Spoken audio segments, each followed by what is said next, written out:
Corey, if you don't mind kind of just taking us through the official narrative real quick for those that might be unaware. Sure. The official narrative is that Lee Harvey Oswald shot President Kennedy from the 6th floor of the Texas School Book Depository, and that his motivations were based purely around the fact that he was a communist. And when you look at the life of Lee Harvey Oswald, you will find that Lee Harvey Oswald did tend to talk about communism going back to a time when he was 13 or 14 years old, at a time when he couldn't possibly understand the concepts at which he tried to discuss with people.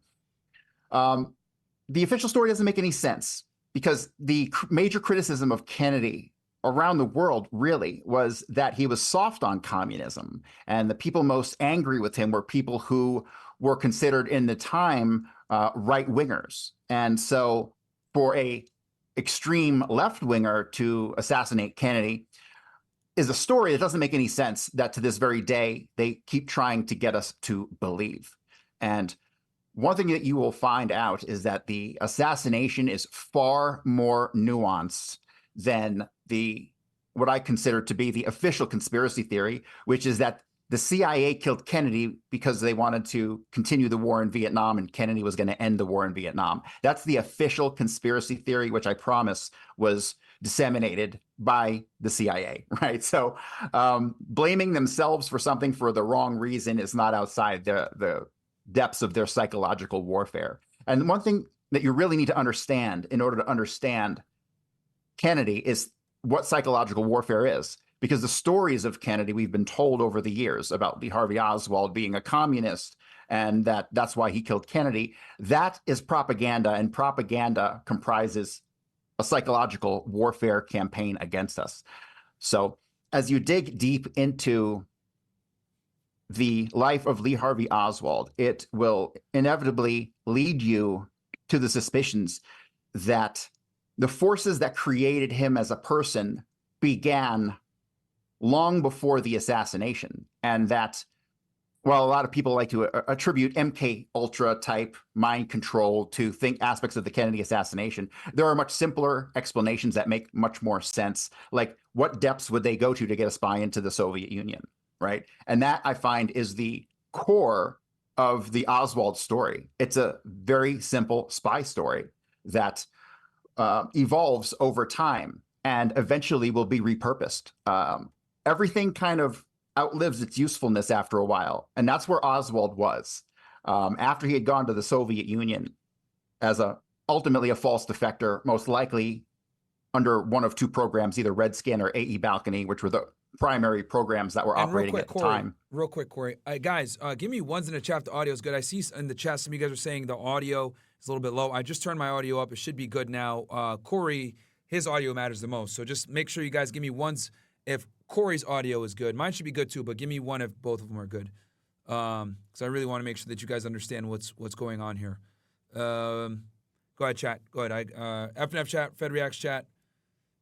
Give me ones if the audio is good. I turned my mic up, so it should be better now. Okay. All right. I see a bunch of ones. All right. Sweet. Okay. So continue on, Corey. I'm sorry. All right. So when you move past the story of Oswald and you dissect the lies we've been told about Oswald, and even when you peel back the layers of the onion surrounding his ultimate role as an agitator in New Orleans, his going out and distributing flyers on the streets that said "Fair Play for Cuba Committee." These are the acts of an agitator. Professing communism is the act of an agitator. But I can't really find a reason for his agitation prior to their starting the planning of the Kennedy assassination. And so everything about Oswald just screams as though he had outlived his usefulness, and therefore he made the perfect patsy. I feel they felt like they could tie up a lot of loose ends all at once for multiple projects, because as we'll see later on, Oswald was most certainly involved in intelligence activities long before he even joined the Marines. Mm-hmm. So the fingerprints of intelligence in Oswald's life stretch all the way back to 1947, believe it or not, long before there was even a Kennedy or anything like that for them to plan around. And everything ultimately, like I said before, boils down to what will the CIA do to get a spy in the Soviet Union at the height of the Cold War, right? And on screen right now, I actually have a picture of Oswald so they understand, because this is the person that everyone says was the person that killed Kennedy. He acted alone. This is what the Warren Commission ended up finding out. This is what they assumed. And, from what you're saying, because I think Oswald had went on a game show and identified himself as a Marxist-Leninist, if I'm not mistaken, right?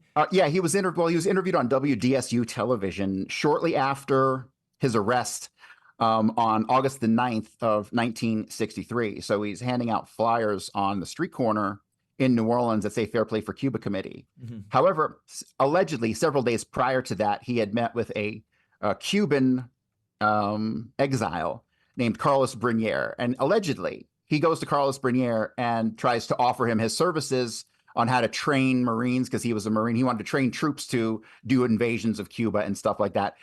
I don't believe Oswald ever actually did that. That was obviously somebody else creating this incident. When the cops arrested Oswald after this fight with Brunier, even the cops said he felt the whole thing was staged. Nothing about it seemed authentic. Mm-hmm. So they were setting Oswald up basically and doing everything they could to get him on television, to get him known by the local police. By the time the Kennedy assassination rolled around, they wanted to make sure that everybody in New Orleans knew who this guy was. And then see what I see as part of the psychological operation that was happening at the same time, because impersonating someone is an act of psychological warfare. It's an act of tradecraft. In setting Oswald up in this manner, they needed everyone. He had to have a reputation already, right? And the reputation would then be borne out by all kinds of witnesses, and then more witnesses would come out of the woodwork, and that's exactly what happened.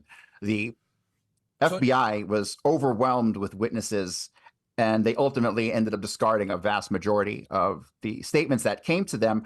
And who knows what they even discarded, right? Because right now we have 5 million pages of documents. And I feel like that is probably only a fraction of all the stuff that came forward. Now, in as far as the documents that they're withholding, I believe that all the documents they're withholding really revolve around Oswald, but we've been distracted to think that there's some hidden gem connecting to the CIA that will give us all these answers.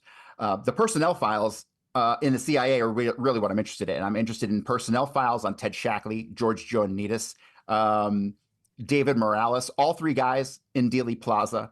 They were all members of the JM Wave station out of Miami. So the CIA is not allowed to operate in America, but they do. And in 1963, the largest CIA station in America, which wasn't supposed to be here, was in Miami. It was called the JM Wave station. And it handled somewhere around 30,000 agents.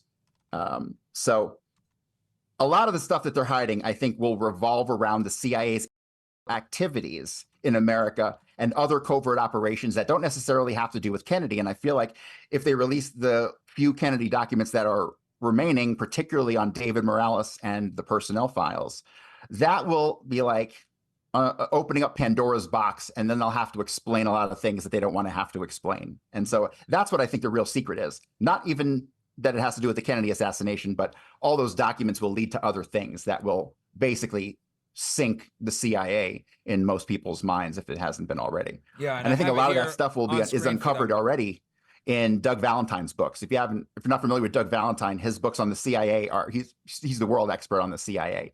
A lot of that stuff is probably in his books already. So I went ahead. I pulled up JM Wave for them here, and it actually, even in Wikipedia, says it was the code name for the major secret United States covert operations intelligence gathering station operated by the CIA from 1961 until 1968.